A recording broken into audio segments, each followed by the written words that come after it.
Vamos a hacer un análisis de la llamada reforma educativa, que para nosotros en realidad es una contrarreforma, dado que vamos hacia atrás. No es casual que se comience esta presentación con una fotografía de una de las tantas manifestaciones en una de las tantas ciudades italianas donde maestras de preescolar salen a defender la educación pública. Estas maestras llevan una frase en una manta de Derek Bock, quien fue durante casi 20 años el presidente de una de las universidades más prestigiadas del mundo, la Universidad de Harvard. La frase de Derek Bock es una defensa enorme de la educación. Si piensan que la educación es cara, prueben con la ignorancia. La frase es muy pertinente en el contexto de la reforma educativa porque, como vamos a ver, la esencia de la reforma educativa es adelgazar al Estado en el aspecto de la educación pública. Pero la ignorancia es muy cara. En México, al no invertir en ciencia y tecnología, al no invertir en educación superior, pagamos un precio muy alto por la ignorancia. Tenemos que importar prácticamente toda la tecnología que usamos, desde los automóviles, celulares, computadoras, etc. Y eso es tremendamente costoso y más con un peso que se ha venido devaluando a lo largo del tiempo. Hay un principio básico de una cultura jurídica que todo ciudadano debe de conocer. Porque se dicen muchas cosas, la televisión, los dirigentes escolares, dirigentes sindicales, colegas de trabajo, los locutores de radio, hablan acerca de la reforma educativa, pero sin entrar al mérito de lo que consiste la reforma educativa. Muy rápidamente los profesores que son víctimas de esta reforma deben aprender que lo único que tiene valor jurídico es lo que está descrito en la ley. Y la ley es consultable en el Diario Oficial de la Federación. Hay 3 leyes básicas que fueron promulgadas, 2 modificaciones. Se modificó el artículo 3º constitucional en febrero de 2013. Se promulgó la Ley General del Servicio Profesional Docente, que es donde está el núcleo básico de la reforma educativa, pero también se modificó en septiembre de 2013 la Ley General de Educación. Estas leyes se pueden consultar tranquilamente en internet, se pueden descargar del sitio web del Diario Oficial de la Federación, por lo que todo el mundo tenemos acceso a verificar la información que aquí vamos a estar dando. El artículo 3º constitucional se modifica al introducir 2 conceptos vagos, y digo vagos porque vamos a ver que no están definidos. Es el concepto de calidad en la educación obligatoria y el concepto de idoneidad de los docentes. El problema es que ni en la Constitución ni en la Ley General del Servicio Profesional Docente se hace una definición de estos conceptos. En el artículo 4º de la Ley General del Servicio Profesional Docente, fracción 17, se señala incluso una falsedad de que se van a respetar los derechos constitucionales de los trabajadores de la educación. Como vamos a ver, esto no es cierto. La única especie de definición sobre estos conceptos se halla en la Ley General de Educación, específicamente en el artículo 8º, fracción 4ª, en donde se dice que la calidad es la congruencia entre los objetivos, resultados y procesos del sistema educativo. Se habla del sistema educativo y no del docente. Y todos los que nos dedicamos a la educación, y aunque no nos dediquemos a la educación, sabemos perfectamente que el sistema educativo no está constituido únicamente por profesores, sino que ahí tenemos que tomar en cuenta a los estudiantes, tenemos que tomar en cuenta a las autoridades educativas, tenemos que tomar en cuenta la infraestructura, tenemos que tomar en cuenta los programas de estudio, tenemos que tomar en cuenta los materiales. Es decir, el sistema educativo es algo mucho más complejo, mucho más completo. Sin embargo, la reforma educativa descansa única y exclusivamente en uno de sus componentes, que es el profesor. Esta reforma no es una reforma educativa, su esencia es una reforma laboral, como lo vamos a ver ahorita haciendo un pequeño análisis. En primero, si alguien cree, algún profesor o alguna maestra de preescolar a nivel medio superior, cree que la reforma no lo va a afectar, pues lo primero que tiene que checar es el artículo 52 de la Ley General del Servicio Profesional Docente, en donde se dice claramente que todos los docentes y quienes ejerzan funciones de dirección o de supervisión desde la educación básica a la media superior van a tener que ser evaluados de manera obligatoria. Y lo mismo se señala en el artículo 3. Docentes, dirección, supervisión, incluidos los asesores técnico-pedagógicos desde la educación básica a la media superior. Es decir, si alguien de los que escuchan esta conferencia y es docente de estos niveles cree que se va a salvar, nadie se va a salvar. Por estos dos artículos marcan que todos van a ser evaluados. Hay una cuestión que es preocupante como ciudadanos en el sentido de que en el artículo 8º transitorio de esta ley se quiere hacer una aplicación retroactiva, ya que, como dice el artículo, se va a aplicar a todos los profesores que se encuentren en servicio y que cuenten con nombramiento definitivo, y se tienen que ajustar a los procesos de evaluación. Y como vamos a ver más adelante, una de las consecuencias de sujetarse a esta evaluación es la destrucción del nombramiento definitivo. Si esta ley se aplicara solamente a los nuevos contratados, no hablaríamos de retroactividad. Sin embargo, aquí todos los ciudadanos tenemos un problema. El artículo 14 constitucional señala que a ninguna ley se dará efecto retroactivo en perjuicio de persona alguna. Entonces, el artículo 8º transitorio entra en contradicción con la Constitución. Y hay que tomar en cuenta que también es una cuestión de conocimiento jurídico, que ninguna ley puede estar por encima de la Constitución. Lo que tiene que prevalecer es la no aplicación retroactiva. La evaluación, los resultados de la evaluación nos dan solamente dos caminos. Va a haber 3 evaluaciones.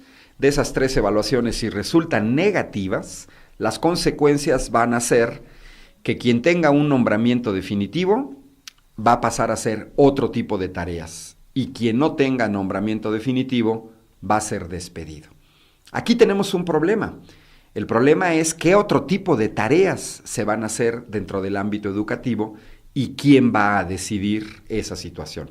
Efectivamente, en el artículo 8º transitorio, señala claramente que quien no alcance un resultado suficiente en la tercera evaluación no será separado de la función pública y será readscrito para continuar en otras tareas. Tenemos 1.200.000 profesores de educación básica en el país. ¿Qué va a suceder con los cientos de miles de profesores, o si nos vamos en una visión optimista, las decenas de miles de profesores que se han alejado de la docencia, pero que no van a ser despedidos? Yo me pregunto, y nadie de los que impulsan la reforma educativa contesta, ¿a qué tareas van a ser adscritos? ¿Tareas de intendencia? ¿Tareas administrativas? El sistema educativo necesita decenas de miles de profesores que van a abandonar la profesión docente para hacer tareas administrativas. Es evidente que no, y que el sistema educativo no requiere tanto personal. De alguna manera, al final de este artículo, se nota que lo que se busca es que los profesores renuncien. En el momento de que los profesores renuncien, inmediatamente van a perder los derechos asociados a la jubilación, y esa es una de las razones que se busca de la reforma educativa. No despedir a estos maestros, sino que ellos mismos renuncien. Pero eso es para los que tienen nombramiento definitivo, porque el artículo 53 de esta ley señala que quienes no tengan nombramiento definitivo van a ser despedidos sin responsabilidad para la autoridad educativa o el organismo descentralizado. En el caso de los que tengan nombramiento definitivo, pues los docentes no tienen que ser ingenuos, porque las consecuencias pueden ser nefastas. Quien va a decidir las otras tareas, a una persona que vive en una capital de un estado, puede ser readscrita a una comunidad rural o puede ser adscrita a diferentes lugares, lo que va a implicar una alta movilidad, o los profesores por cuestiones familiares o de trabajo no van a poder moverse. Lo que se busca es que ellos mismos renuncien. Ahora, la separación definitiva de la docencia va a implicar una disminución permanente de salario, porque aquí entra la reforma fiscal. Los profesores con plaza docente, como ya no van a hacer trabajo docente, no pueden recibir un salario que está asociado a los docentes. Se les va a cambiar la clave presupuestal. Y todos sabemos que en las escuelas los docentes ganan más que los administrativos. Por lo tanto, al dejar de hacer tareas docentes, pues entonces va a disminuir el salario. Lógicamente van a disminuir todas las prestaciones asociadas al salario, van a disminuir, por ejemplo, el monto de los créditos a los que se tiene derecho, porque también van asociados al monto de salario, pero también va a disminuir el monto de la jubilación. En este caso estamos hablando de decenas de miles de profesores que van a ver disminuidos sus ingresos. Pero esto va a golpear también a la economía en todo el país, porque lógicamente decenas de miles de personas o centenares de miles de personas van a dejar de consumir en los niveles en los que venían consumiendo. Nosotros prevemos que con esta ley va a haber una serie de despidos masivos para los que no cuenten con nombramiento definitivo, y esto no es una ficción. Esto ya está sucediendo en diferentes estados de la República, en donde profesores que no acreditaron un examen ya no se les dieron clases. Al ya no dárseles clases, prácticamente es gente que queda en el limbo porque no se sabe qué va a suceder con ellos. Gente que se preparó para ser docente, ahora ya no puede ser docente. Pero hay una cosa más grave todavía. ¿De qué sirve acreditar la evaluación? Absolutamente de nada. La categoría de ser idóneo no es permanente, sino temporal, y significa el final de los nombramientos definitivos en el sector educativo. Este mensaje va para todos aquellos profesores que se creen que son muy nerds, que se creen que la evaluación es de buena fe, o que se cree que ellos sí van a poder con esta evaluación. Repito, de nada les va a servir que acrediten, porque el artículo 52 de la Ley General del Servicio Profesional Docente es muy clara. Las evaluaciones van a ser permanentes de aquí hasta el infinito. Se señala claramente que va a haber evaluaciones por lo menos cada 4 años. Y aquí es muy importante que también pongamos atención a las cuestiones del lenguaje. Por lo menos no significa que va a haber evaluaciones cada 4 años. Significa que puede haber evaluaciones cada 4 años, cada 3, cada 2, cada año, incluso cada 6 meses. Y los profesores no van a poder reclamar. La única manera de violar el artículo 52 es que pasen 4 años y no se haga una evaluación. En ese sentido, los profesores deben ser plenamente conscientes que su categoría de idoneidad va a durar simplemente hasta que vuelvan a ser evaluados. Y una vez más van a ser evaluados y otra vez más van a ser evaluados. Pero existe otro problema. El artículo 52 nos dice quiénes van a evaluar. Quienes van a evaluar son las autoridades educativas y los organismos descentralizados. Y todos en México sabemos que las autoridades educativas en este país no son elegidas con base en su currículum académico. Cualquier hijo de vecina puede llegar a ser secretario de Educación Pública. Podemos ver en el caso de Emilio Choaifet, no tenía ninguna credencial académica para ser secretario de Educación Pública, y quien lo sustituye, Aurelio Nuño, tampoco tiene experiencia en el ámbito educativo. Pero si vamos hacia abajo, lo mismo sucede en los estados de la República, en donde se nombran secretarios de Educación o dirigentes de UCEBEC que no saben absolutamente nada de educación, y a ellos tenemos que agregar a los dirigentes sindicales que se han pasado toda su vida alejados de la docencia y tampoco tienen experiencia educativa. Esto es muy grave. No se puede evaluar desde la ignorancia. Quien tiene que evaluar el trabajo de los docentes tienen que ser expertos. Y este país no tiene el suficiente número de expertos como para poder evaluar a tantos docentes. Por lo tanto, se va a entregar una decisión importantísima, que es alejar de la docencia a maestros, a gente que no sabe nada de educación. Por lo tanto, las decisiones que van a tomar, pues van a ser decisiones cerradas y todos vamos a salir perdiendo. Cuando un ignorante evalúa, su decisión va a implicar, por ejemplo, el alejamiento de la docencia de magníficos maestros y va a implicar que permanezcan en la docencia pésimos maestros. Pero por otro lado, también es importante señalar que los despidos van a ser solo en las escuelas públicas, porque las escuelas privadas tienen un trato preferencial. Efectivamente, el artículo 21 de la Ley General de Educación señala que los profesores de las escuelas particulares que no acrediten, se les van a ofrecer cursos de capacitación y programas de regularización. En ningún lado se habla del despido. Esto nos lleva a una cosa absurda. 2 profesores ante el mismo examen, uno de una escuela pública, otro de una escuela privada, los 2 con los mismos resultados. El que repruebe de la escuela pública va a ser despedido. y el que repruebe de la escuela privada se le va a ofrecer capacitación y cursos de regularización. Absurdo totalmente. En todo caso, tendrían que ser parejos. Pero además hay que tomar en cuenta que ya está saliendo el peine. Hay una serie de organizaciones privadas, particulares, sin ningún prestigio académico, que están ya haciendo de la evaluación un negocio. Aquí tenemos un ejemplo de una de esas tantas organizaciones que por módicos 5,000 pesos ofrece cursos de capacitación a los docentes. Este folleto me lo pasó uno de los profesores aquí en la ciudad de Querétaro, en donde se les ofrece formación para presentar el examen. En primera, como ya dijimos, hay que tomar en cuenta que aunque acrediten ese examen, de nada les va a servir por la categoría de idoneidad temporal. Pero por otro lado, había que cuestionarnos por qué estas organizaciones que no tienen una trayectoria académica consolidada, porque no estamos hablando de los grandes centros de investigación en México, ni tampoco estamos hablando de las universidades con prestigio, ni tampoco estamos hablando de posgrados de calidad, se dedican a formar docentes para preparar el examen. Es extremadamente grave, y esto es un testimonio de uno de los profesores que acudió a este tipo de universidades privadas, que comentó que los profesores no están recibiendo la información pertinente para preparar el examen. Preguntó a uno de los instructores que cómo le hacían para prepararlo si ellos no tenían información, y la respuesta del instructor fue que ellos sí tenían la información. Ante la pregunta ¿y por qué ustedes sí tienen información y nosotros no?, la respuesta del instructor fue pues porque mi institución tiene canal directo con el INE, Instituto Nacional de Evaluación Educativa.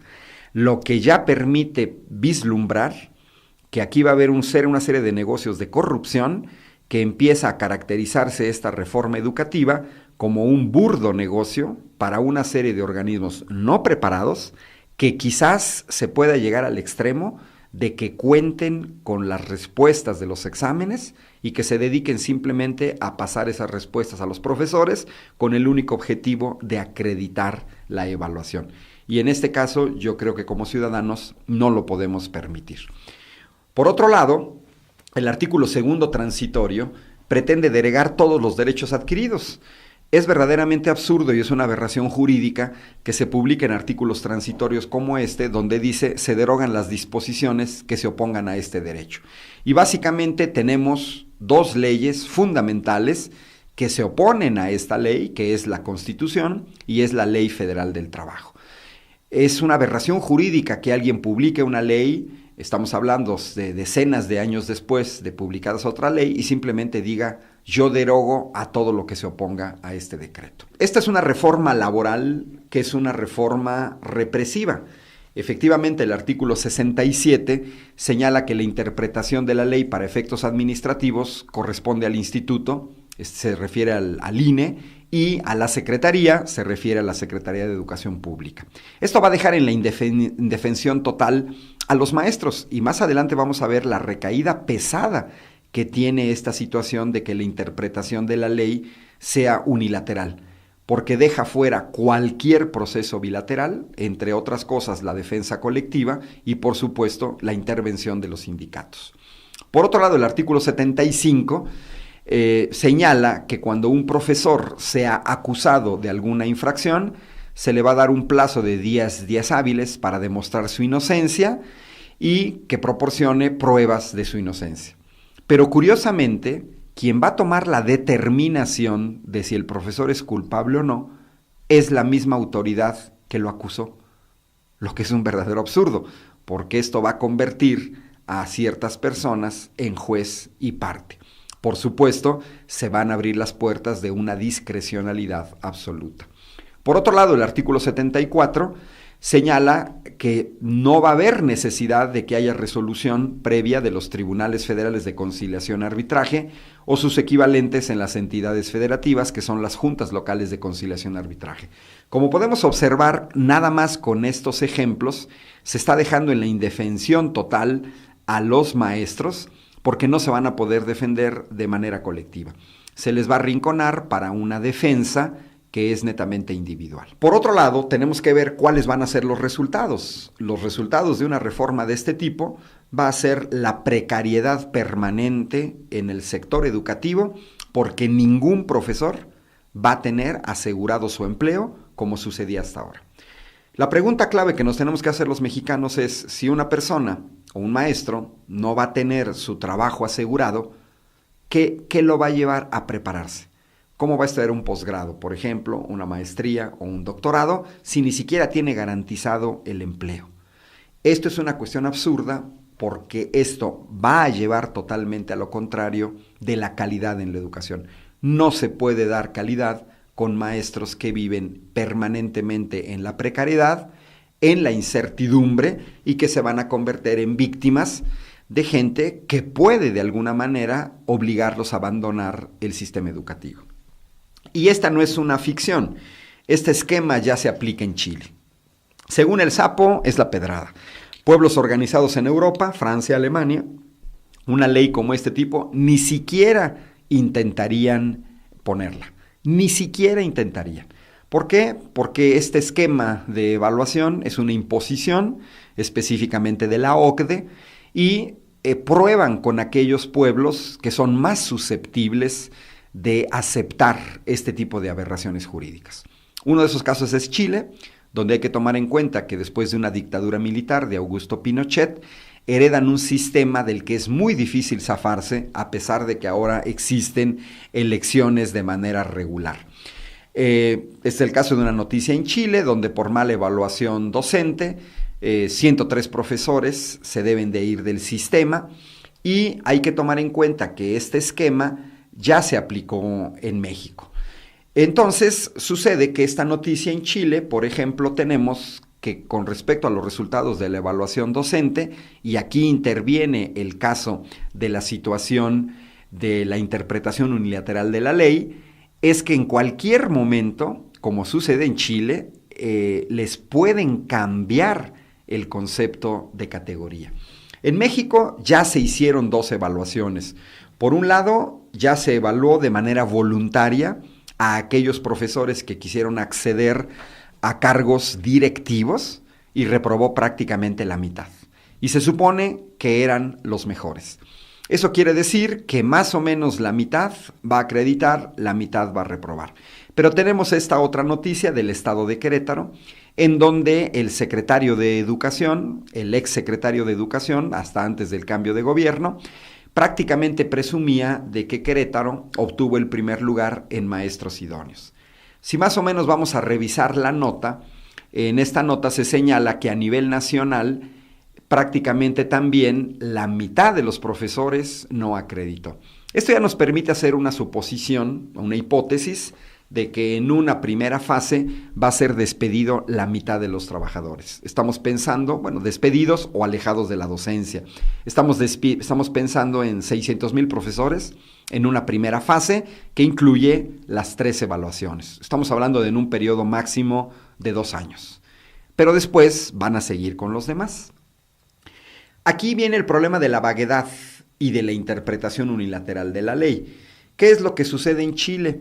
Pues en Chile resulta ser que ya les cambiaron la categoría de competente.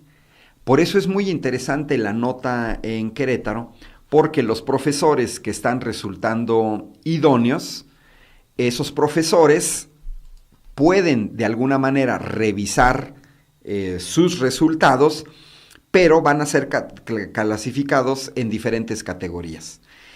Se establecen fronteras de acuerdo al puntaje. El problema es que quien define quiénes son esas fronteras, lo define la autoridad. Les pongo el caso del ejemplo. En la Universidad Autónoma de Querétaro, la calificación mínima para acreditar es 6. La misma materia, en el Tecnológico de Querétaro, la calificación mínima es 7. Es una medida administrativa, de acuerdo al artículo 67, eso lo determina la autoridad. En la misma Universidad Autónoma de Querétaro, la calificación acreditado en posgrado es 7. Son medidas administrativas. Con el artículo 67, la ley puede decidir quiénes son idóneos y quiénes no son idóneos a partir de un determinado puntaje. Y entonces podemos llegar a cuestiones absurdas de profesores que exactamente con el mismo resultado, primero resultan idóneos y luego no resultan idóneos. La queja de los profesores chilenos es que se homologó el concepto de básico con el de insuficiente. Pero además tendremos que cuestionarnos la manera en la que ya se están aplicando los exámenes que ya se han dado a nivel nacional. Es una evaluación totalmente antipedagógica. Resulta sorprendente que el Instituto Nacional de Evaluación Educativa haga este tipo de exámenes. Son exámenes de 8 horas, en 2 fases de 4 horas, lo que ya de entrada un examen de 8 horas no va a permitir evaluar a una persona de manera normal. Segundo, y parece lo más grave, es el ocultamiento sobre qué serán evaluados. Tenemos ya testimonios de profesores que han sido evaluados no en las materias que enseñan, sino, por ejemplo, en reglamentos, lo que es una soberana tontería. Lo más importante para un docente es que maneje los contenidos, que sepa transmitirlos y no que sepa de memoria determinados reglamentos. En algunos casos se fue la luz o la señal de internet durante el examen y el tiempo no fue recuperado. En estas 8 horas hubo limitaciones para consumir alimentos o agua o incluso para ir al baño. En el caso del nivel medio superior hubo compactación de materias, física, química y matemáticas, por ejemplo, o derecho, psicología, historia y filosofía, lo que es una soberana tontería y que además se contrapone con la didáctica contemporánea que busca que cada profesor se especialice en la didáctica de su área del conocimiento. Y solamente gente muy ignorante cree que la didáctica de la física coincide con la didáctica de la química o la didáctica de la matemática. Es cierto que hay una didáctica general, pero también es cierto que hay didácticas específicas. Y un profesor experto en didáctica de la física, pues es evidente que va a reprobar un examen de química o un examen de matemáticas y viceversa. Hay ya testimonios de profesores de nivel superior con estudios de posgrado que están apenas resultando suficientes en el nivel medio superior. Me refiero a profesores que, por ejemplo, están terminando un doctorado en ingeniería mecatrónica y que en un examen de nivel medio superior apenas resultan suficientes porque no le preguntaron de las materias que imparte. Ya sucedió en el Colegio de Bachilleres del Estado de Querétaro, de profesores que hace un año resultaron idóneos porque acreditaron un examen, aunque no se usara esa palabrita, pero en esta ocasión no. Es un absurdo entonces que profesores que fueron evaluados hace un año y se les asignaron grupos, ahora resultan no idóneos, se le quitan los grupos a pesar de que tienen un año más de experiencia. Por otro lado, en los exámenes, las personas que están vigilando no tienen ninguna calificación acerca del contenido, por lo tanto son incapaces de contestar preguntas acerca de dudas que se tienen sobre la manera en la que se está preguntando. Y finalmente hay una cosa muy grave. La cuestión de la idoneidad se está convirtiendo en un dogma de fe.